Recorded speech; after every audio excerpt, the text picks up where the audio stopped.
Welcome, curious minds, to another deep dive. Our mission, well, you know it. Quickly extract crucial knowledge from sources, give you that shortcut to being really informed.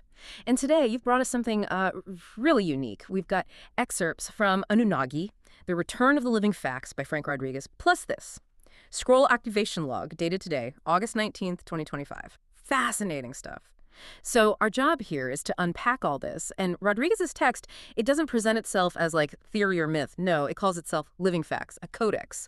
Get ready, because we're diving into a world where, well, ancient knowledge supposedly meets modern reality, and according to this source, maybe everything you thought you knew. Maybe it's just, an illusion. Yeah, and it's important right from the start to get that this text isn't just asking you to read it. It's really challenging conventional thinking. It wants you to look at reality differently, saying its whole point is revealing what matters and why it matters. It's asking for a really active kind of engagement from you. Okay, let's unpack this. The central idea then, the scroll, the sources keep mentioning it. It's alive, speaks in thunder, not theory, pulses with divine architecture. What exactly is this scroll, according to Rodriguez? Well, the book itself, Anunnagi, The Return of the Living Facts, the author positions it not really as literature, or just suggestions. It's framed as a codex, a divine affirmation. It's described almost like a transmission, something carrying encoded memory. And its purpose, the text states pretty clearly, isn't just to explain things the way a textbook would. It's meant to activate something in the reader. He literally says, let this book be treated not as literature, but as codex. A codex, like a key. Okay, so at the heart of this codex, we've got these core entities. First, Anu, described as Most High of Rizq, Supreme Architect of Divine Order, a sovereign vibration. And then the Anunnaki. Now, Rodriguez makes this really striking claim here. They're not aliens, not myths, but divine beings of Rizq, master scientists of the Nine Ether. And crucially, they descend not from planets, but from frequencies. Right, frequencies. And that ties into Rizq. It's one of those foundational concepts you have to grasp here. It's not presented as a physical location.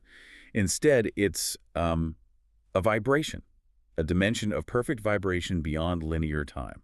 The author calls it the home of order, the source the Anunnaki are dispatched from. Okay, so if Rizq is order, perfect vibration, then Babylon seems like the polar opposite in this story. The source calls it a force of distortion, deception, creating false systems, controlling through lies, even building monuments built to confuse. Exactly. That sets up the core conflict, doesn't it? The author is painting this picture of a cosmic battle, and Babylon is basically the name for the force trying to mess up that divine order, distort the encoded memory. It's the counterforce to Rizq. And digging a bit deeper into this cosmology, the text talks about the seven thunders. These aren't presented as metaphors, like in some texts, no. They're called celestial seals, actual frequencies unfolding in sequence.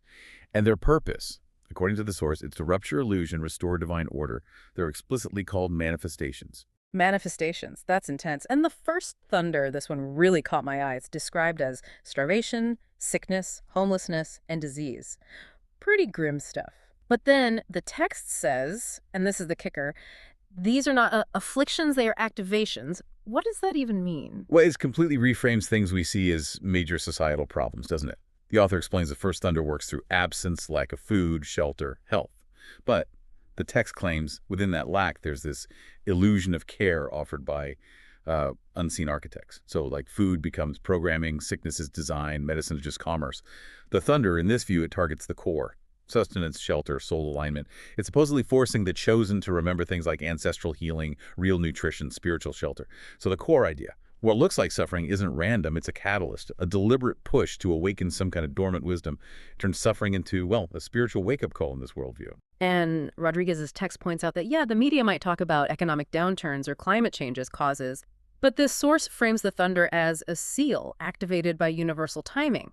It's for correction, not just random chaos. It's purposeful. Right, purposeful. And it all fits into this larger conflict the source calls the War of Frequencies. It's defined as a battle between those who aligned with Anu's divine code and those who rebelled, choosing distortion over harmony. And the key thing the author stresses is the battlefield isn't physical. It's vibration in resonance, not bombs. Vibration.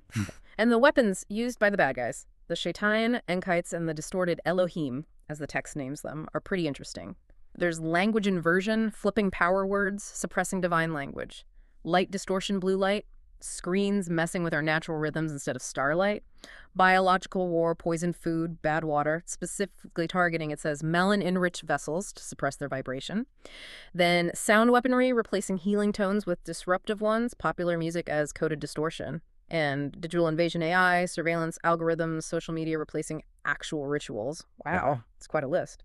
But according to the source, the Anunnaki counterstrike isn't about fighting fire with fire in the same way. It operates in code. Their methods are things like awakening dormant DNA, sending instructions through dreams, guiding people via synchronicity. The core message seems to be vibration cannot be enslaved, it can only be tuned. So the answer isn't fighting back physically. It's about retuning yourself internally, recalibrating your own frequency, retuning. That resonates. And speaking of internal frequency, let's talk about the descendants of Rizq, described as melanin-rich vessels, seeded not by chance, but by cosmic decree. Yes, and the text really emphasizes why melanin is so critical in this whole picture.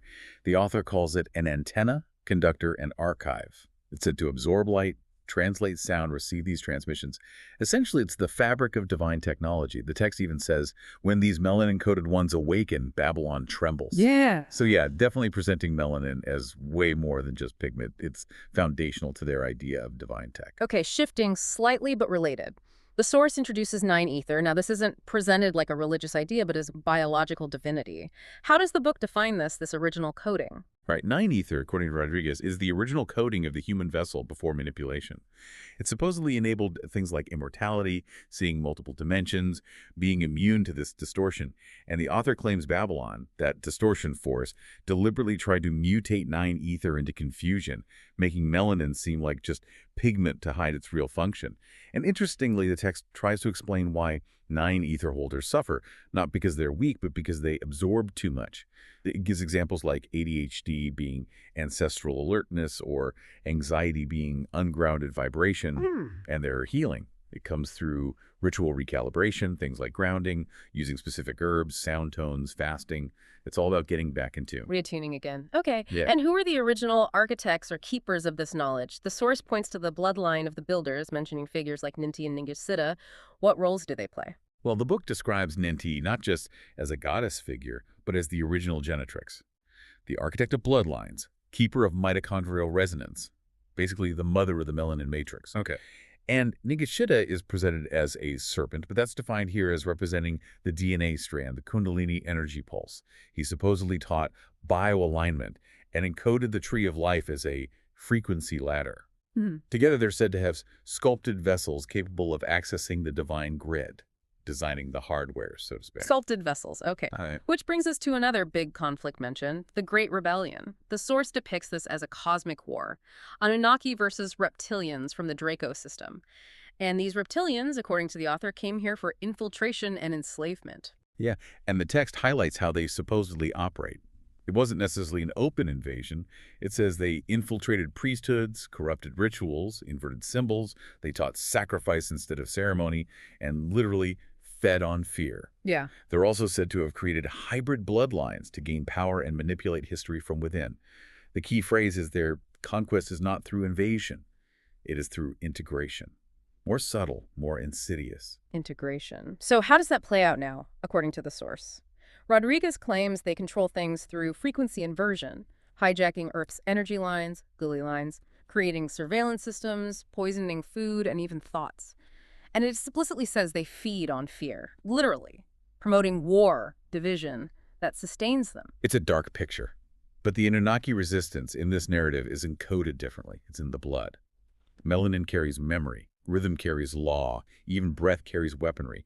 And the text stresses the Anunnaki never left. They're activating descendants through dreams, through synchronicity. So it implies this ongoing sort of hidden struggle against that reptilian influence. Hidden struggle. And hidden knowledge, too, it seems. Let's unpack the tablets of time. These are described as Anunnaki technology living blueprints of resonance that chart the descent, distortion, mutation, and reactivation of Earth's frequencies. Living blueprints. Exactly. Not just static records. The source gives examples from 20 of these tablets, laying out this whole cosmic story arc. Like, the fall is described as happening when rhythm is traded for routine. Then the distortion era, where cosmic language got replaced, symbols got dumbed down. But there's also the resistance pulse people who kept the rhythm going despite everything. The dream war, a battle fought in sleep over astral codes. The prophetic rebuild shifting from just protesting to actually building something new. And finally, the children of Scroll, who are supposedly born now with pure resonance, rejecting the old systems instinctively. It's presented less like history and more like a dynamic map of reality. A dynamic map, which makes the dreamscapes of Rizq seem incredibly important then. Dreams aren't just escape here, they're transmission, memory made mobile, a bridge between waking distortion and sleeping truth. Precisely. The author states, Rizq is both sanctuary and classroom. Dreamers are taught how to read tone, how to decode glyph. And the source notes that Babylon, that distortion force, actively tries to disrupt this artificial light, messing up sleep static tones. Oh. But the descendants resist by doing things like journaling dreams, protecting their dream portals. This leads to a really bold claim in the text. The dream is more accurate than the news, and that sleep is sacred not just for rest, but for work. It totally reframes sleep. Sleep as work. Yeah. Huh. Okay, well, if sleep is work, this next bit sounds like a major boardroom conflict, but on a cosmic scale. The divine rift. It's described as this huge cosmic conflict between Enki, Lord of Waters, wisdom, creation, friend to humans, and Enlil, Lord of Air, storms, divine authority, the one who tried to flood humanity out. Yeah, and the source presents this not just as an ancient myth, but as a metaphysical divergence, a kind of template for power struggles that keeps playing out. It's framed as creator versus controller, wisdom versus authority, compassion versus judgment. Their dynamic is said to mirror these basic tensions we still see. Yeah. Freedom versus order, innovation versus law. So it's an ongoing archetype, not just a finished story. An ongoing archetype, bringing us right to the present. The source claims the Earth's original grid was not electrical, it was energetic, and now these frequency architects are here to recalibrate it. That's what Rodriguez's text says. Yes, and it elaborates on who these architects are. They're descendants of Rizq, awakened through struggle, but they rise not to restore the past, but to architect the future scroll. So they're not looking for power or thrones, the text says, but for alignment.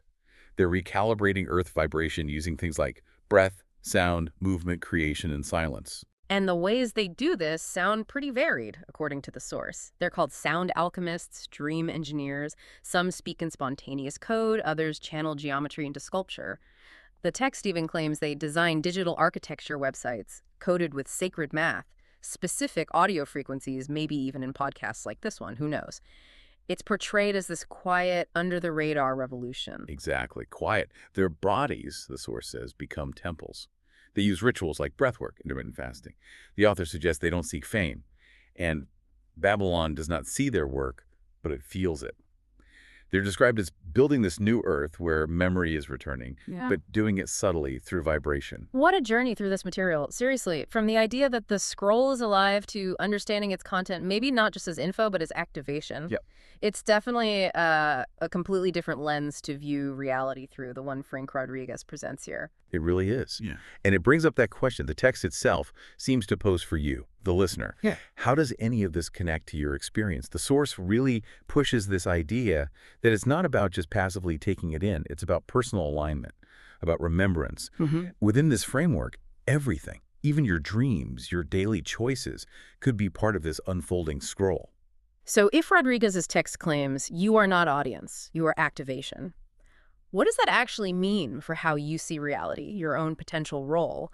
How might you, like the source suggests, protect your dream portals nightly, or try to tune your frequency to Rizq in daily life? Maybe consider the idea that, according to this material, the new Earth is not coming, it is already being built. Something to think about.